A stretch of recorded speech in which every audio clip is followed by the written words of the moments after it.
بسم اللہ الرحمن الرحیم۔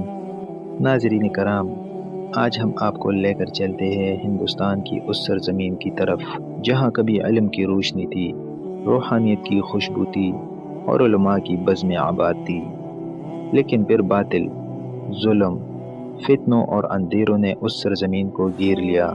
ایسے میں ایک مرد مجاہد ابھرا، ایسا عالم، ایسا مصلح جس نے تنہا پوری امت کی فکر بدل دی۔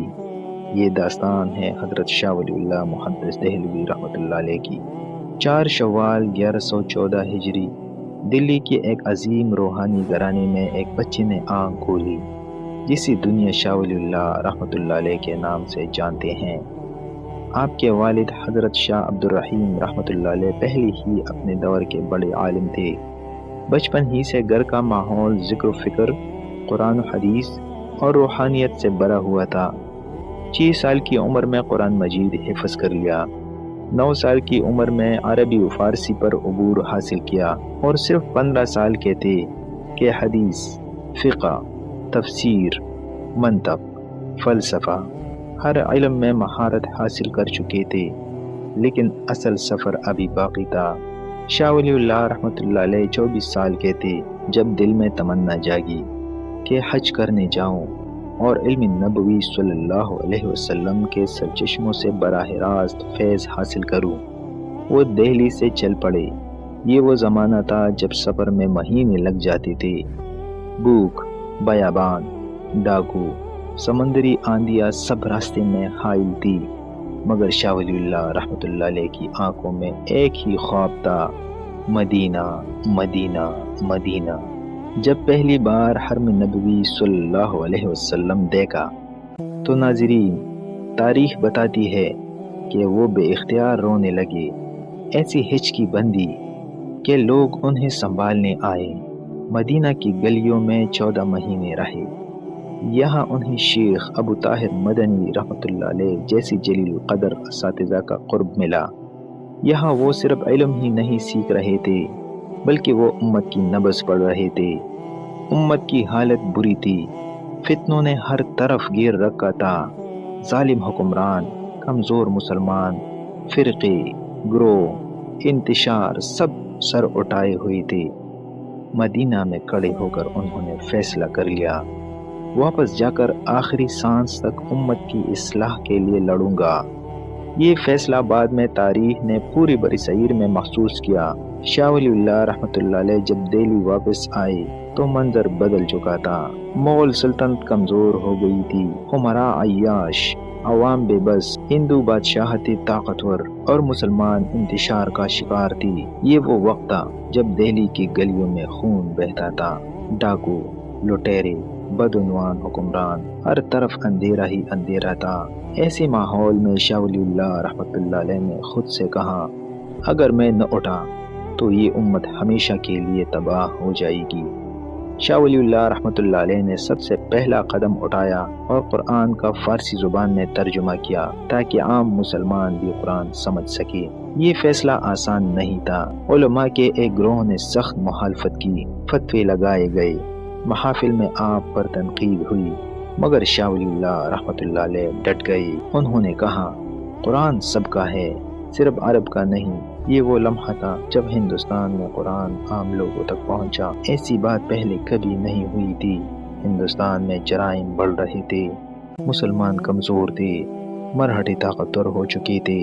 شاہ ولی اللہ رحمۃ اللہ علیہ نے درد بھرے دل کے ساتھ دعا کی، یا اللہ امت کو کوئی مددگار دے دے۔ پھر انہوں نے ایک ایسا خط لکھا جس نے جنوبی ایشیا کی تاریخ بدل دی۔ یہ خط تھا احمد شاہ ابدالی کے نام۔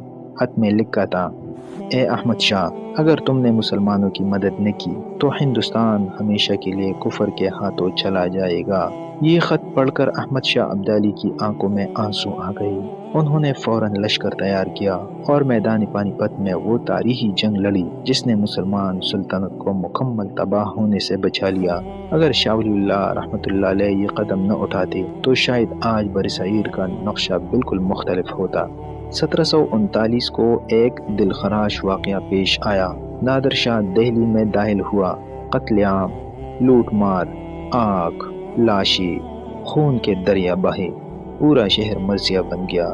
شاہ ولی اللہ رحمۃ اللہ علیہ شہر کی گلیوں میں نکلے، لوگوں کو دفن کر رہے تھے، یتیم بچوں کو سمیٹ رہے تھے، زخمیوں کو اٹھا رہے تھے۔ انہیں یہ تباہی دیکھ کر کئی ہفتے تک نیند نہیں آئی۔ وہ کہتے تھے اس دن میں نے تہذیب کا جنازہ دیکھا تھا۔ یہ واقعہ ان کے دل پر نقش ہو گیا اور وہ مزید قوت کے ساتھ اصلاح امت کی جدوجہد میں لگ گئے۔ شاہ ولی اللہ رحمۃ اللہ علیہ نے ایسی اصلاحات کی جنہوں نے پوری برصغیر کے دین کو نئی زندگی دی۔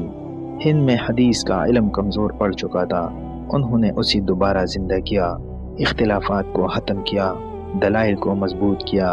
انہوں نے معاشی عدل، حکومتی انصاف اور سماجی توازن پر تاریخی اصول قائم کیے، ظاہر و باطن دونوں کی اصلاح کی۔ یہی شاہ ولی اللہ رحمۃ اللہ علیہ کا جہاد تھا۔ شاہ ولی اللہ رحمۃ اللہ علیہ نے بڑے بڑے کارنامے سر انجام دیے جن سے نسلوں کو بدل دیا۔ قرآن کا فارسی میں ترجمہ کیا، حدیث کی احیاء کے لیے کام کیا، حکمرانوں کی اصلاح کی، فرقہ واریت کو کم کیا، مسلمانوں کو دوبارہ متحد کیا، اسلامی معاشرتی و معاشی نظام کی تشکیل دی۔ ان کے شاگردوں نے بعد میں پورے ہندوستان کو بدل کر کے رکھ دیا۔ کہتے ہیں برصغیر میں ہر دینی تحریک شاہ ولی اللہ رحمۃ اللہ علیہ کی مرہون منت ہے۔ 1176 ہجری کو شاہ ولی اللہ رحمۃ اللہ علیہ کا وقت قریب تھا، چہرہ نورانی تھا، دل مطمئن تھا۔ بیٹوں کو بلایا اور فرمایا، میرے بعد قرآن کو زندہ رکھنا، امت کو جوڑنا اور علم کی روشنی کبھی بجھنے نہ دینا۔ پھر مسکراتی ہوئی آنکھیں بند کی اور دنیا سے رخصت ہو گئی۔ پورا دہلی غم سے ٹوٹ گیا، ایسا لگتا تھا جیسے کوئی روحانی ستون گر گیا ہو۔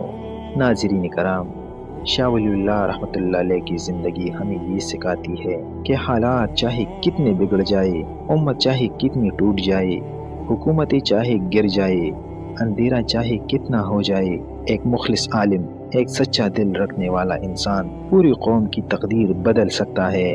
انہیں ایک ہی مقصد نے زندہ رکھا، امت کی خیر، امت کی بیداری، امت کا اتحاد۔ والسلام۔